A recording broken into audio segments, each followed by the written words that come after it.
Welcome to the Cabral Concept, where board-certified naturopath and integrative health practitioner Dr. Stephen Cabral shares how he was diagnosed at the age of 17 with a life-altering illness and given no hope for recovery. It was only after studying and traveling all over the world did he discover how to combine ancient Ayurvedic healing practices with state-of-the-art naturopathic and functional medicine to fully rebalance the body and re-energize it with life. It's time to discover how to get well, lose weight, and finally feel alive again. And now, here's your host, Dr. Stephen Cabral. Hi, everyone, and welcome back to the show. We're here today with part 2 of our Cabral HouseCalls, each and every weekend answering our community's questions. Hopefully, you were able to tune in yesterday. That was episode 1639. Today, if you want to read along with the questions, see all the questions we'll be answering, head on over to stephencabral.com/1640. And for all previous podcasts and that little search box that I talk about to look through all previous podcasts, just head on over to stephencabral.com/podcasts. So let's recap what we talked about yesterday. Let's just go over those questions. We talked about a different type of stool-based test, not a functional medicine one, but more of a marketing-based one. Not saying it's a bad company, it's just not what we use as clinical-based practitioners, and the big difference. The second question yesterday was, what do you recommend for walking after a meal? How long should you wait? And is it okay to stand while eating? The next question after that was looking at potential issues with a toddler that's had issues since they were a baby with eczema, with skin issues overall, with thyroid issues, GI issues, allergies, etc. So definitely check that out. That was from Melissa writing that one in. Went over another one on polyps. So precancerous polyps, developing on the cervix, developing in the intestines, and what to do about that. And then we had one more question after that, and that was looking at issues with nasal congestion, pain in the left ear, feeling exhausted and run down all the time. And if it's not acid reflux, what might it be? So hopefully you tuned into yesterday's show. The answers to all of those are at stephencabral.com/1639.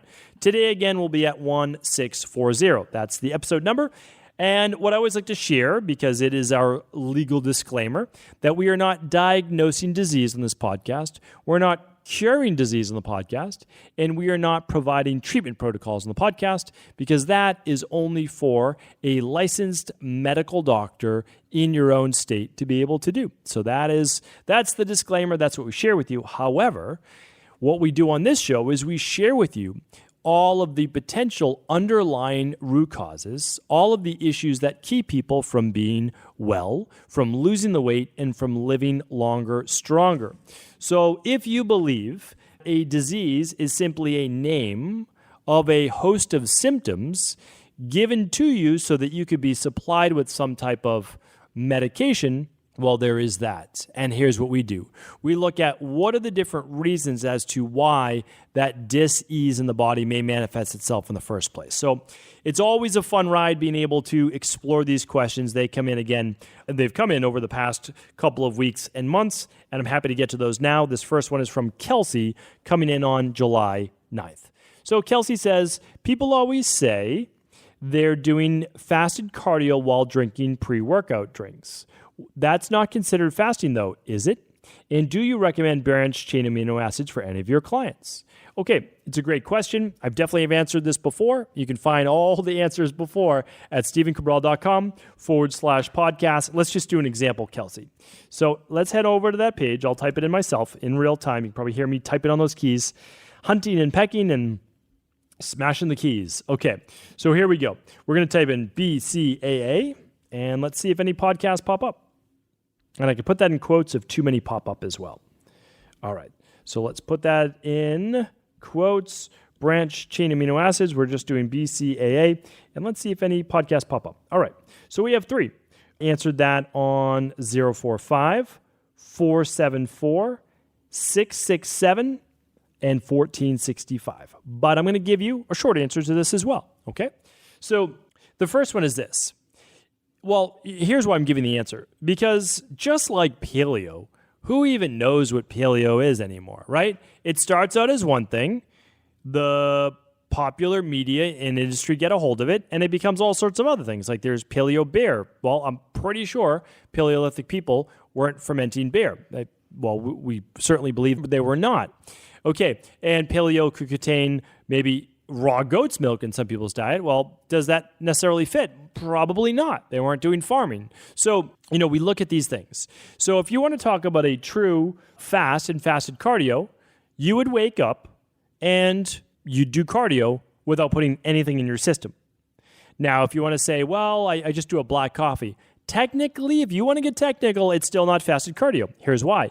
You can check out my podcast as to why just drinking coffee breaks your fast for some people. And again, you can test it. It's very, very easy to see if you do. So go back, tune into that podcast. If you ever have difficulty finding a podcast, always feel free to ask it at cabralsupportgroup.com. Just say, hey, everybody, it's the community there. There's 10,000 people. Just say, I'm looking for the podcast on the Cabral concept where Dr. Cabral talks about, can you drink coffee without it breaking your fast? Because some people can, some people can't.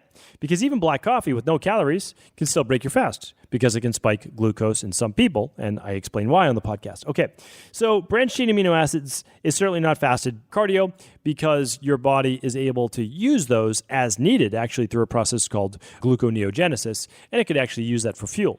So, but it preserves muscle. So it's like, what are you looking to do? I mean, that's the thing. It's like, well, branched-chain amino acids can still help with preserving muscle mass, but at the same time, you're not going to be then as in deep of a catabolic state, which would help with the autophagy and help with fat loss and all that. So I always tell people, it's like, what's your main goal? Because if your main goal is muscle preservation while slowly losing body fat, okay, well then we'll use branched chains. Those are fine. I don't in my practice, but you're welcome to, okay?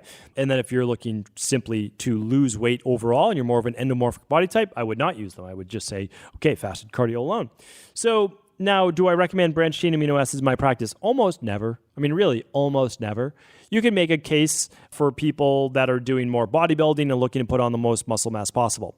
And then you have your leucine, your isoleucine, your valine, and yeah, great. But the problem is, or not the problem, but the truth is that if you're eating enough protein throughout the day, you're going to get all your branched-chain amino acids. Yes, you can use them and you get a little bit of boost. I don't disagree with that.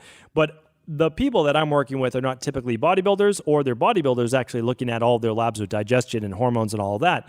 So I work on how to keep people healthiest the longest forever, like as long as we can do that. And using branched-chain amino acids actually pushes the body sometimes too far in one direction because you're only getting 3 of those amino acids at a larger dosage. So I don't use them in my practice. All right. But again, time and place.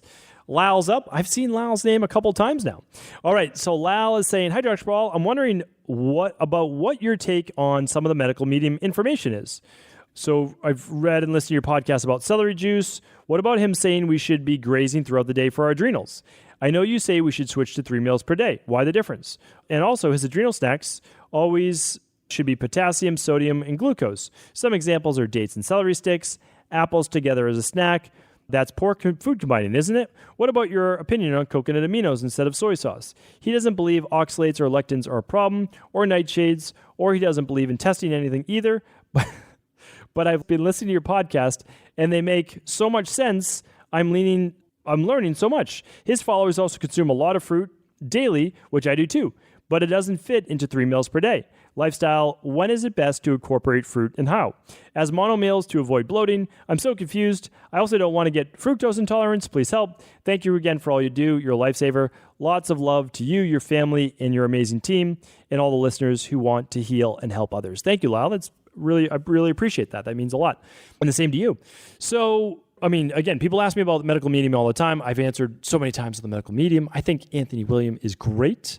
I think the medical medium who is Anthony William is great. I think he's very intelligent. I think he's super smart, and for people to say, well, he just gets his information from Spirit, fine, but I actually believe he's really well read. Like he very well could. Who am I to say he doesn't? I very well could. Who's to say that, right? Who's to say he does not get that information? I believe it. Why not?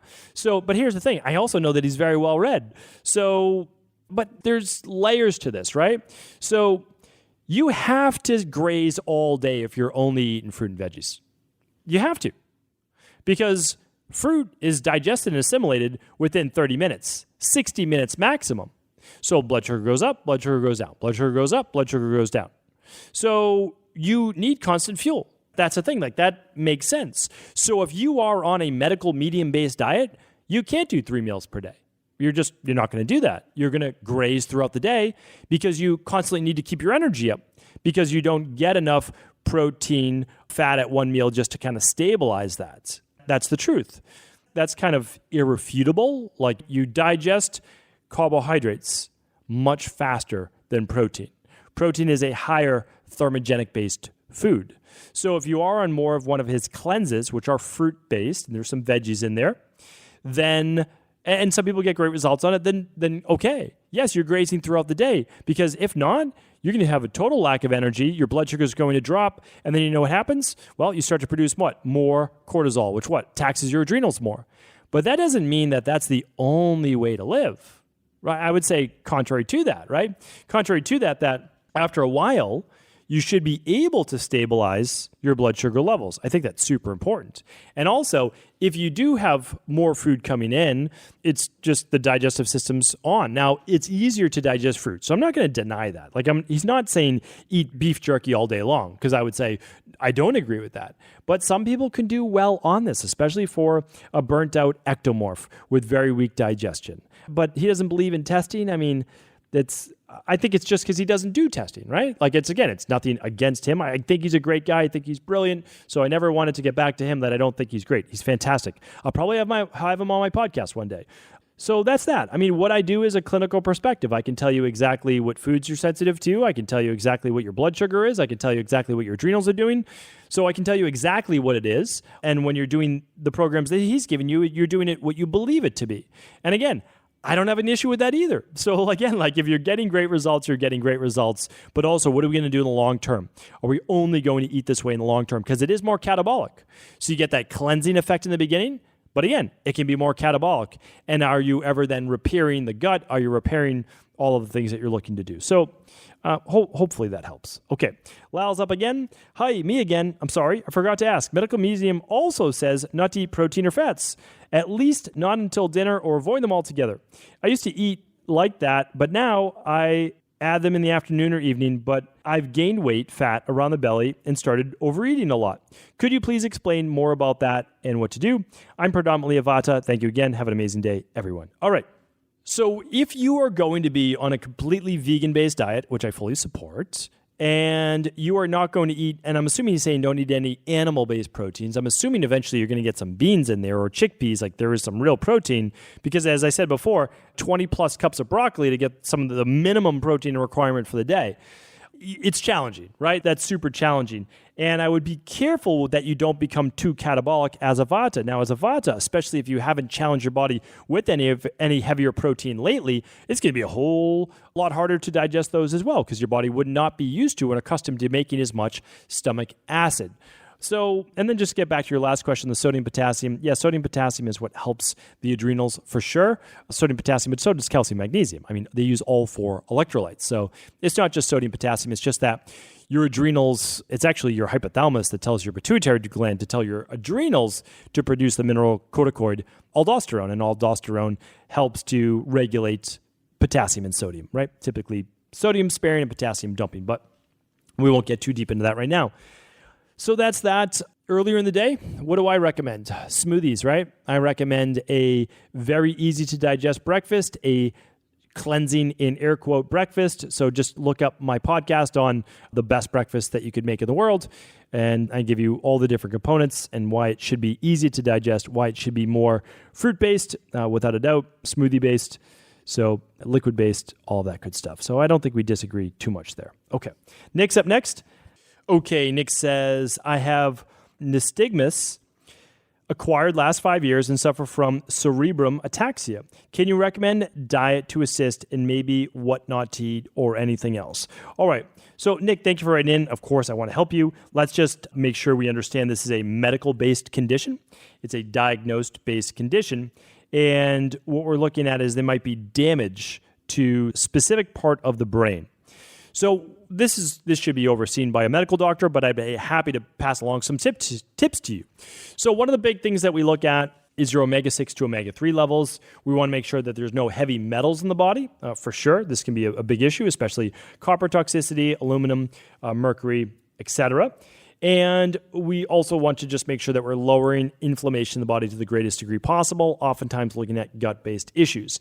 If you're able to run a Big 5, of course, we highly recommend the Big 5, which would look at food sensitivities that could cause inflammation, gut issues that could cause inflammation, hormone levels, higher levels of cortisol, lower levels of vitamin D, any blood sugar dysregulation. We would also look at metals and minerals as well. So Nick, that's what I recommend, at least exploring magnesium, omega-3s, and potentially doing heavy metal detox if you don't want to run the lab. But of course, whenever there's a medical-based condition, just make sure to clear everything with your medical-based doctor. Nick, we wish you the best, and hopefully that was at least a place to get started. Marion is up next. Hi, Dr. Cabral. Thank you so much for answering our questions. You always say how important it is to have a liquid before lunch. There you go, liquid before lunch, thus a smoothie for breakfast. However, you're not against a little porridge on the side in winter, especially the Vata body type. How come? Porridge is not liquid, so I imagine it does take a while to digest. Can you please explain how porridge would be an exception to the rule, liquid before lunch? Okay, so yeah, I'd be happy to explain that. So for the ectomorphs, for the Vata body types, or anyone that wants to just have a little bit more something and their goal is not weight loss, right? So if someone has cardiovascular issues, if someone has blood pressure issues, these types of things, I'll recommend some oatmeal in the morning. If not, I'll just recommend psyllium husk in their smoothie in addition to, right? For some good fiber, because we can see the research on that, right? So that's undeniable. So why do I recommend it if it's not liquid? Well, it's pretty much liquid, right? When you look at steel-cut oats or old-fashioned oats or whatever you want to look, and you soak those oats and you chew them around your mouth, it's pretty much mush, right? And that's how I look at it. If maybe porridge is different to different people. I look at porridge as not nuts and seeds in there. I'm literally looking at it as oats that have been really well cooked, and it's mainly liquid. You're adding water to the oats to make them. I guess you could do some nut milk if you wanted to. Some people put their DNS powder right in it. You could put a little bit of homemade jam right on top, which is simply as easy as taking some raspberries or blackberries or blueberries or whatever, smashing it up and then putting it right on top. You can add a little cinnamon for blood sugar, and it's healthy inflammatory based effects. So, that's why. And no, it doesn't take very long. Certainly there's some good fiber in it, but it doesn't take a lot with digestion, and it's also not a heavier protein. Basically, kind of how I answered Lal's question, and I hope that's how you pronounce L-A-L, Lal. That's what it is, right? So you're not weighing your body down with a lot of heavy meat-based proteins, sausages, pork, hams, like I used to do back in the day to try to put on more and more muscle. Like I would literally do these absolutely disgusting, now that I'm thinking about it, ham patties along with eggs each morning, and then I would do my oatmeal, and I'd have some healthy fats and all that with it, whether it be like butter or whatever it might be. And yeah, that's pretty good for a bodybuilder breakfast, but not good for long-term health for sure.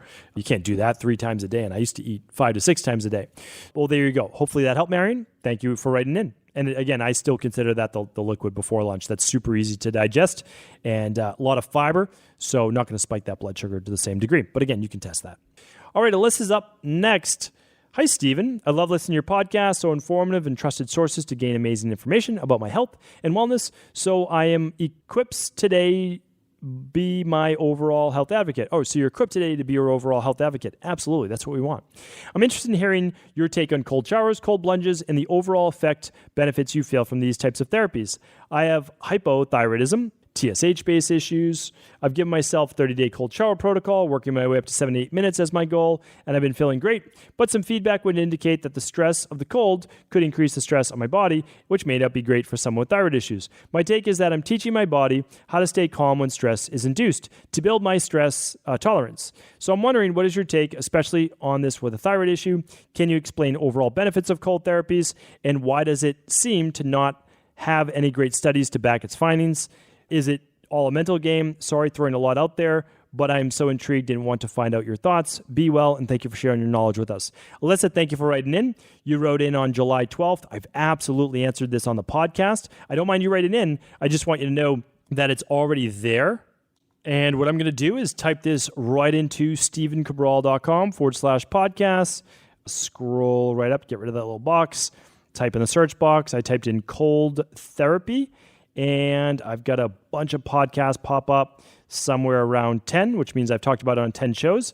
But if you just read through the description right at the front, you'll move past the house calls, and you can see on the TT, which is the Training Thursday, it says who I recommend cold therapy for. And that's episode 1294. So your answer is in depth at stevencabral.com/1294. It tells you who I recommend it for, who I don't, the different benefits. And what I also want to share with you is that's what it's meant to do. Most people, though, do not relax under the cold. All they do is stimulate more of the sympathetic nervous system, which is why it's not beneficial, especially for people under a lot of stress. Now, if you can learn to breathe and calm yourself and induce the parasympathetic nervous system under stress, well, now you're talking, right? That's a whole different game. So if you're able to do that, you get big benefit. If you're not, you actually set yourself back. But I go much more in depth, and I talk about that in terms of body types and much more. So hopefully that was helpful. Thank you so much for writing in, Alyssa, and thank you everyone for tuning into today's show. Of course, if it was helpful, please do feel free to share this show with anyone else you believe it can serve. And tomorrow we will be back with a brand new Mindset and Motivation Monday. Don't miss it. Take care, everyone. Hope you had a great weekend. Are you ready to heal yourself and then go on to heal others? If so, the Integrative Health Practitioner Institute can help you discover proven functional medicine protocols that blend the best of 7 different healing disciplines from around the world. I personally share with you the exact handouts and protocols I use in my private practice that enable people to get well, lose the weight, and live longer, stronger. I want to pass this information on to the next generation of health coaches, and that is exactly why I created IHP. We are the future of the health coaching industry, and the skills and knowledge you will learn will make you an in-demand certified health coach anywhere in the world. Although we have many medical professionals taking the IHP certifications, no experience is necessary, and half our members have no previous health certifications. At the Integrative Health Practitioner Institute, our motto is a health coach in every home. Our goal is that you take this knowledge and then share it with family, friends, loved ones, your community, or in a practice where you create a career you love and can be proud of. The global IHP community is filled with some of the most kind and caring people in the world, and we can't wait to welcome you into our world soon. For more information or to set up a discovery call with one of our IHP Health Coach graduates, simply head over to integrativehealthpractitioner.org.